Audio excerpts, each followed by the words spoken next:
সকাল 7টা 15 মিনিটে Dhaka, Narayanganj, Fatullah, Nabinagar high school মাঠে ঈদের নামাজ 7টা 15 মিনিটে অনুষ্ঠিত হয়। দ্বিতীয় নামাজ 8টা 15 মিনিটে অনুষ্ঠিত হয়। আমরা সকল মুমিন মুসলমান ভাইদেরকে নিয়ে ঈদের নামাজ আমরা পড়ি। এখানে কিছু কিছু টিপ টিপ বৃষ্টি পড়েছে, ইনশাল্লাহ আলহামদুলিল্লাহ কোনো বড় ধরনের বৃষ্টি হয়নি। আমরা সকল ভাইদেরকে নিয়ে শান্তি শৃঙ্খলাভাবে আমরা নামাজ পড়েছি। ইনশাল্লাহ আমি আমার ফেসবুক আমার ভাইদেরকে আমি জানাচ্ছি আজ ঈদ মুবারক। ঈদ মুবারক সকল বন্ধুদেরকে ঈদ মুবারক। কারণ আমরা আমার 64 জেলার অনেক ফেসবুকে আমার সাথে হেড করা আছে আমার ভাই, প্রিয় ভাইয়েরা এবং বাবারা, ছোট ছোট মামুনিরাও আছে।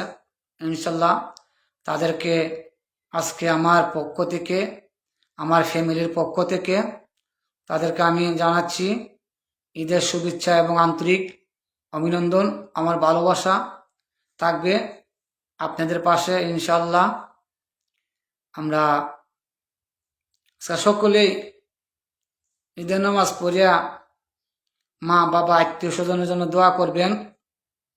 গুরুস্থানে গিয়ে সকল মুমিন মুসলমান ভাইদেরকে জন্য যারা গুরুস্থানে শুয়ে আছেন মুর্দারা, তাদের জন্য দোয়া করবেন।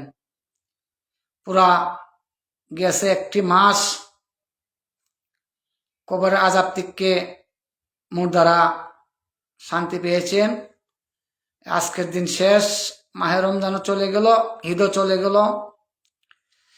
আগামী রমজান আমরা পাবো কিনা, আগামী রোজা ঈদ পাবো কিনা আমরা কেউ বলতে পারি না, জানি না।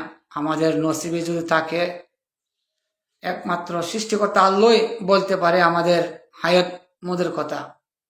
আর আমাদের নসিবে যদি থাকে আগামী বছর ফিরে পাবো। আমরা সকলেই সবার জন্য দোয়া করি। কারণ মুসলমান একজন আরেকজনের জন্য দোয়া করবেন। কারণ আপনার দোয়া আমার লাগবে, আমার দোয়া আপনার উপরে দিতে হবে। এবং আপনার ফ্যামিলি সবার জন্য দোয়া করি। আপনারও আমি গরিব মানুষ, আমার জন্য সবাই দোয়া করবেন। আমি আজ ঈদ করলাম, আমি ঢাকা আমার চাকরিজীবী ভাইদেরকে নিয়ে। আল্লাহ যদি আমাকে বাঁচায় রাখে আগামী ঈদ করব বাড়িতে আমার ফ্যামিলি নিয়ে ইনশাল্লাহ।